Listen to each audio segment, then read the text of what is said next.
So now, I was going to do it last week, but last week was so busy with Rosh Chodesh and so much music, so I gave a little bit of introduction. I'm going to go into it in the main point, which is about Kedusha. We talked about the people Israel, the idea of Torah, the idea of God, the idea of Ben Adam L'Chevro, the obligation of human being to human being, and now the question of the relationship of the human being to the world. What's the function of the human being in the world? And core to this in Jewish thinking is what my teacher, I'd mentioned last week, Rabbi Max Kedusha, said normal mysticism. Normal mysticism, which is we find this experience of the mystery not in another planet and not in another life, but in the here and now. That is a core concept in Judaism. Now, so let me tell you a little bit, what do we mean by mysticism? Because people love the word mysticism, mystic, and they also love the word spiritual, and they throw it around. But classic mysticism is very different also from Jewish mysticism, very different, you'll see. Going to Hindu mysticism, because Hindu mysticism and Buddhism to some extent also influenced then mysticism in the West. They were not isolated. The movements go back before the Roman Empire, the Greeks, all of them, they were in touch. Jews were in touch. Well, so we knew a lot of this. So in classic mysticism, existence itself is an illusion. Maya, that's the word illusion in the Sanskrit. So there's a classic line in the core book of Hinduism, the Bhagavad Gita, neither you have been nor I have been, not human beings and not the gods. It's all an illusion. So if that's the case, then our goal is what's called self-annihilation or self-abnegation. In Hebrew, we have the term bitul hayesh. It's eliminating our own sense of being. It appears in Jewish sources also. But what we want to do is eliminate the end of the cycle of reincarnation. Nirvana is when that cycle is ended. And basically that is not being in bliss, it's being in non-existence. So therefore they have the emphasis on the monastic life and abstention from worldly involvements. And I say we do find it in Jewish circles. You find some abstentions from involvement in life from the Essenes. And we do find rabbinic statements in that, but it's not the core. So we do, as I say, it did pervade some parts of Jewish thinking. I'm going to show you this one. I played last week the beautiful rendition of Elohai Neshama, but I had to cut it short. And I'm going right. Breathing with this voice I'm singing, every note in my song written just for you. Elohai Neshama. One day when the time comes, free my soul from body and I'll return to you. Okay, so I don't want to go on into it. It's a beautiful rendition. But what I want to make the point that, where are we? Go down. There we go. The point is, I don't know where the source is from, if it's from a Parsi Jewish tradition, or it sounds, I think I said maybe something comes in from Sufi tradition, because that Sufi is a mystic version in Islam, very different in many ways from much of Islamic thought, or very ancient. But they had to free my soul from this body.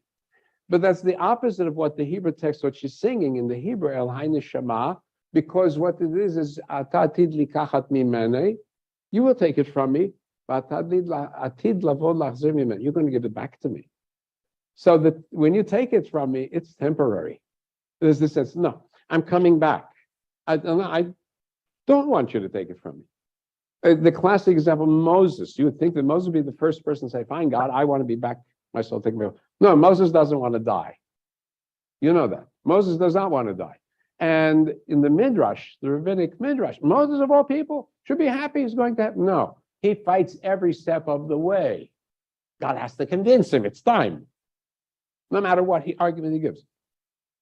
We don't want to be in the next world. No. So, why? Yeah.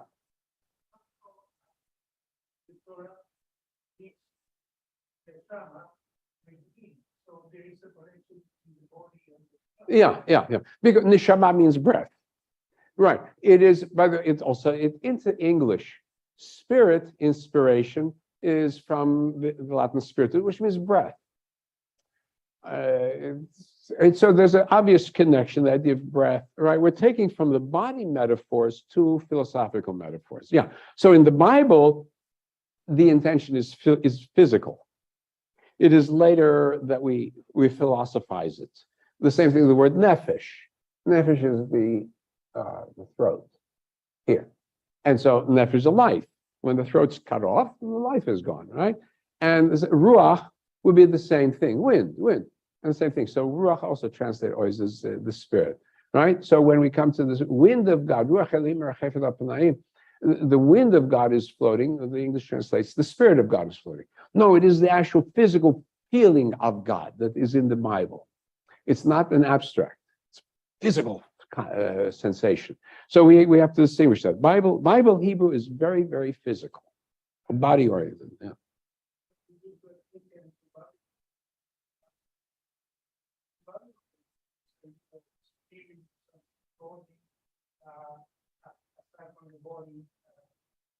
The Egyptians had it. They didn't have to go to Babylon. They had it from Egypt. They had it from the Canaanites. Everybody had it.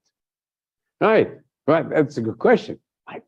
What happened? So we had an important shift. The ideas are in the Torah, in the Bible, but there's a major shift that is taking place for the rabbis to emphasize what is a trend in the Bible. And few people know this outside of academic circles, but in the 2 centuries, before the year zero, after the year zero, the big challenge to Judaism was not from Christianity, but from movement across the lines between Jew and Christian pagan, as we go on into up till the time of Constantine. It's referred to in texts as Gnosticism, the words knowledge. What mysticism is secret knowledge.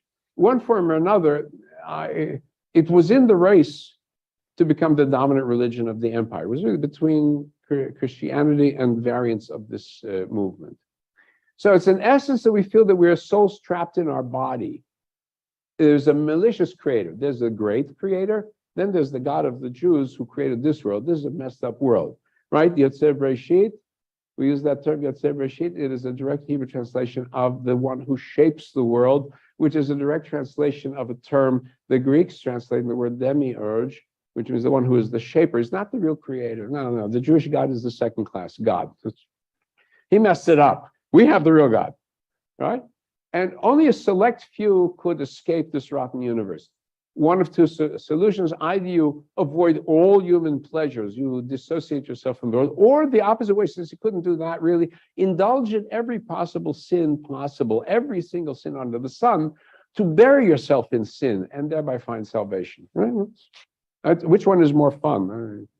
So they even adopted Cain as the symbol, or the snake in the garden as the symbol. A very powerful movement. So Rabbinic Judaism recognized this and was shaped as much as a reaction against this worldview. So we come to the idea of the normative, the normal, finding the sacred in daily life, not in escape, not in revulsion from, and not in escape from, but in engaging in daily activity. So it gets us to the idea of Kedusha, Kadosh, creating the sacred in the profane, whole. Whole meaning every day, right? We have Shabbat and whole, right? But we want to get from Shabbat into the whole, into the sake, into the everyday. So if we talk about Judaism, I say, as a religion, it's not a religion of dogmas per se, but of addressing the question, how do I make my daily life such that my actions become actions of sanctity? That's the core. That's the core. So Kodesh, what do we mean by Kodesh? Usually in English, we translate holy or sacred, but we have the connotation that it means something separate. It's something otherworldly. Scholars of religion use the term numinous, contemplation of the holy. Our goal is to be enwrapped entirely in that which is holy. Our goal is the unio mysticum. I disappear into the unity with God. That's classic in mysticism. Classic, and it appears, as I say, not so much in Jewish circles. In Islam, yes, in Christianity, some Christian circles. Jewish circles, much modified.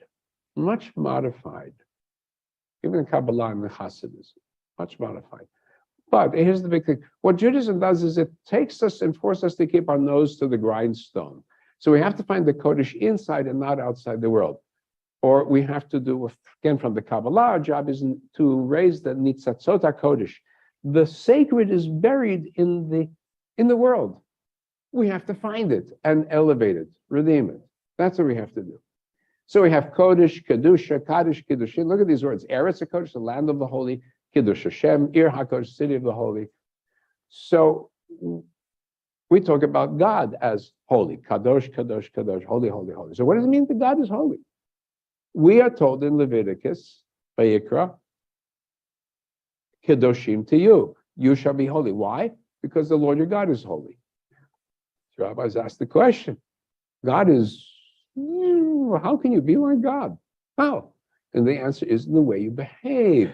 So that we take the sanctity of God and we take it as a metaphor, a parallel for the human being.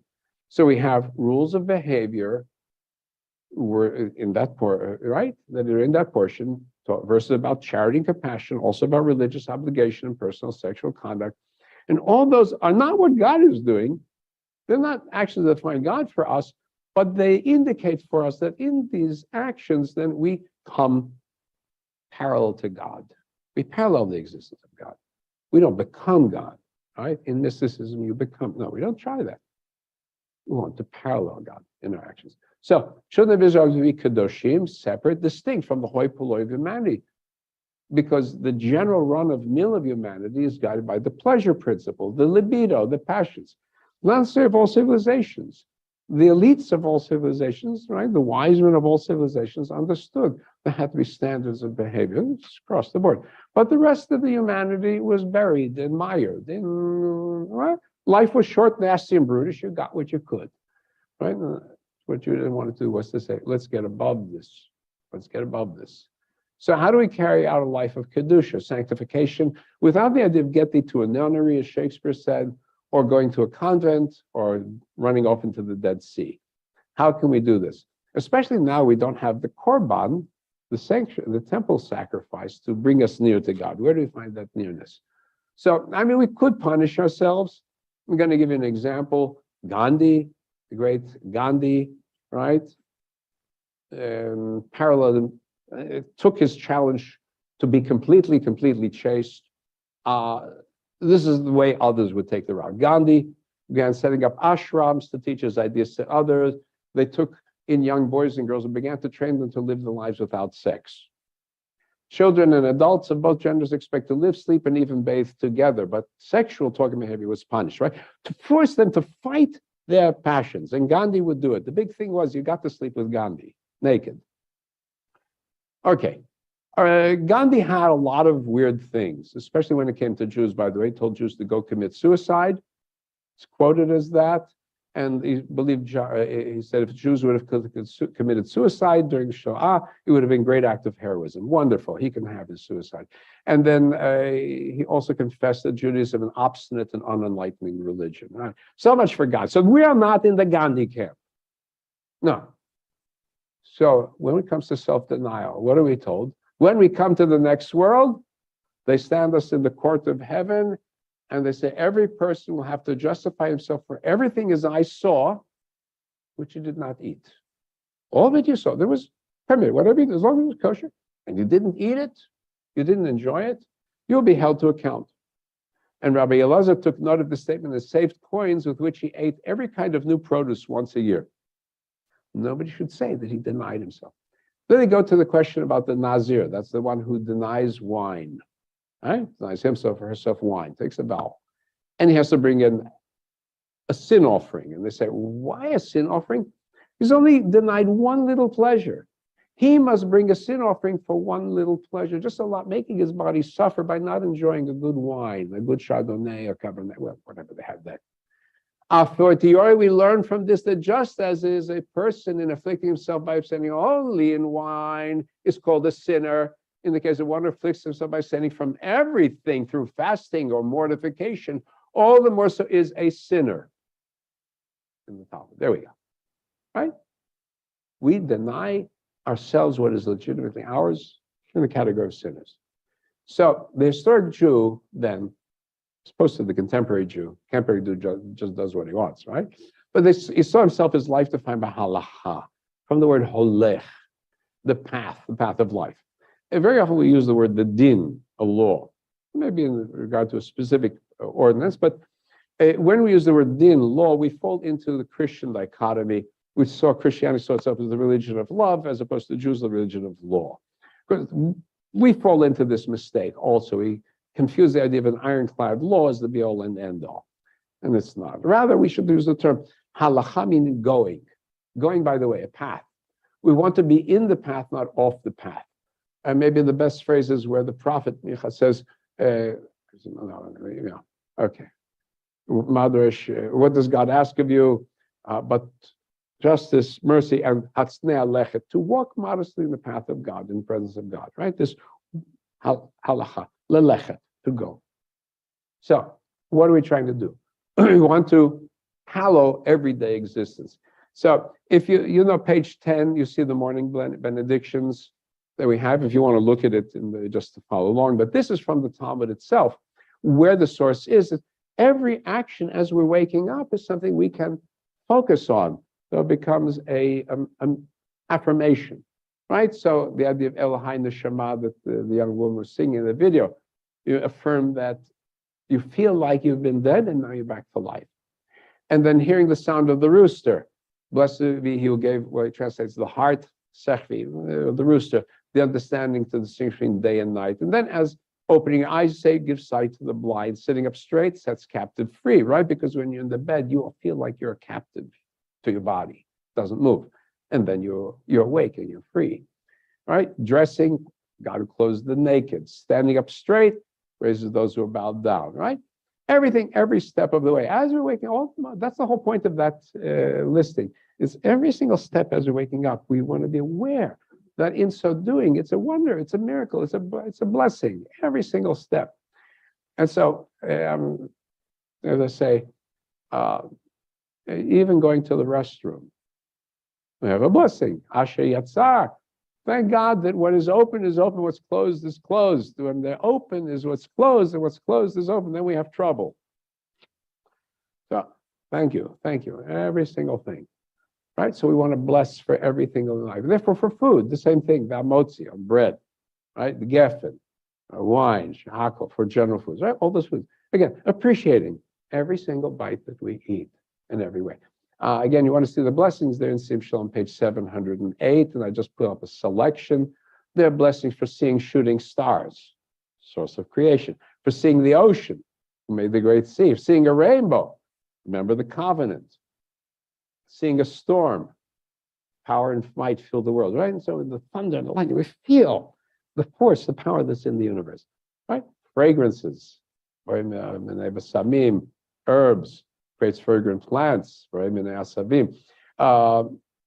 fruits, right? Even right, distinguish between herbs and fruits, right? The different kinds of smells, even between the different kinds of smells, right? To be sensitive. Blossoming of a tree for the first time, whose works lack nothing, who's created beautiful creatures and beautiful trees for the children of Adam. And what about something ugly? Yes, because that which is in our eyes ugly may have a function. Who fashioned different creatures, so things that appear to us mysterious, bizarre in the human body, disformed. Wait, we do not know what its value is. So we give praise to God. There are varieties in human beings. And here's one I gave to Gordie Howe. There's a hockey legend, Gordie Howe, and many, many years ago, he was being honored by B'nai B'rith in Houston. So as a young rabbi, they called me to give the invocation. So I said, okay, on seeing trees are creatures of striking beauty. You know, what kind of blessing to give to a hockey player? So I said, all right, a universe whose world exists such beauty. Okay, we appreciate. Let's say the beautiful, and we appreciate both. One distinguished in Torah studies, God has shared wisdom with those who show awe. And what about heads of state? This was going back to when President Nixon was inaugurated, so the blessing was given by my professor, Seymour Siegel, who has given his glory to flesh and blood. And how you voted, if you liked it or not. But Right? You get the point. Right? Every single thing is a moment for admiration, a moment for looking at something special and wonderful. And of course, we have the word Kaddish, Kedusha, we have an Amida, that has to be done in public, right? Ada, the Kaddish has to be done in public, right? Why? Not just the Kaddish for morning, but Kaddish in general, it's the praise of God. Why? Because we're engaged in Kiddush Hashem.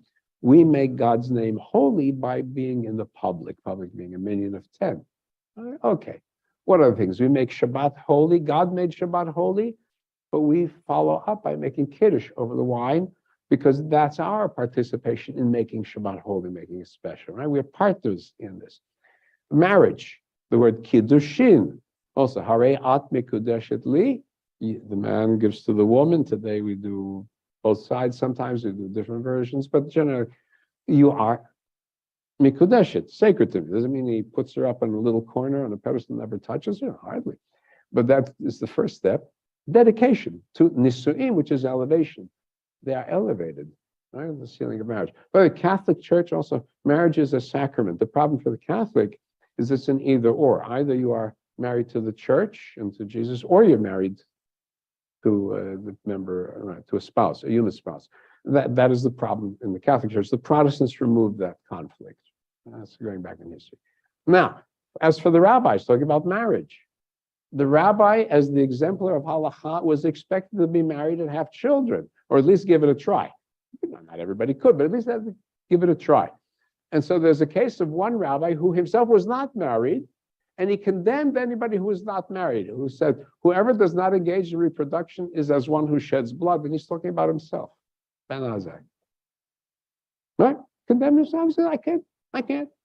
But I have to, I should. Right? It's not that I'm doing it because I'm saintly. Can't bring myself to it. That's a different story. On sexuality, by the way, also. Shulchan Aruch, commentaries of the Ramah, and also in the Rambam, any act between partners, kedarka, lo kedarka, the normal way, the abnormal way, as long as both partners are in agreement without any forcing and compulsion. You come to me afterwards in private, I'll give you lessons.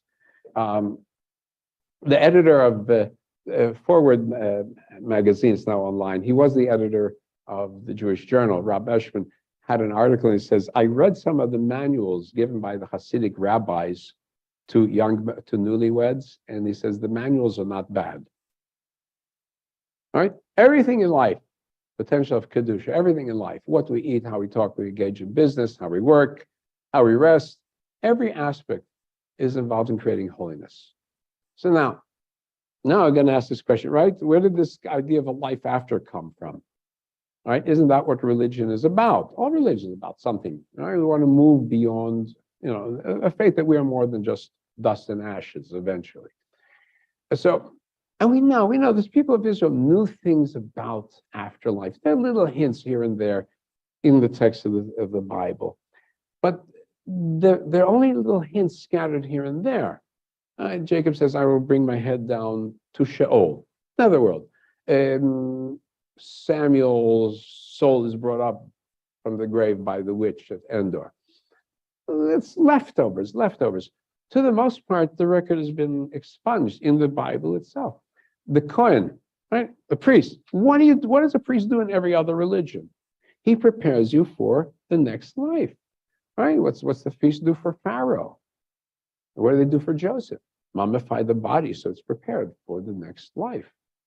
And so what do we do with the Kohen in Judaism? He may not touch the dead, and he may not set foot in the gravestone, right? To focus on this life, to remove the idea of the realm of the spiritual from the realm of the death. Now, it's not until the Second Temple time that really come to the concept of resurrection from death as a Jewish principle. And it's not a denial of this life, but as a reaffirmation of this life. It's a faith that this life is, if God created is good, therefore it will continue in some way, right? Not eliminating. Again, it's this idea, as is with the messianic idea of an era in which the Jewish people were restored to the land, just in a better shape, right? So we're not escaping from this life. We're trying to enhance it. We're trying to sanctify it. That's our goal. So I'm going to wrap up this one because I always like this. This is poet William Blake. English poet 2 centuries ago, I liked very much. Also a great artist as well. And he says, to see a world in a grain of sand and a heaven in a wild flower, hold infinity in the palm of your hand and eternity in an hour, right? That's it. And to find it in the here and now, that's special, that's sanctity. So that is those are my words of wisdom for you for this Shabbat morning. Any questions? Oh, that's enough wisdom? Okay. Let's wrap up. Now I want to make this fun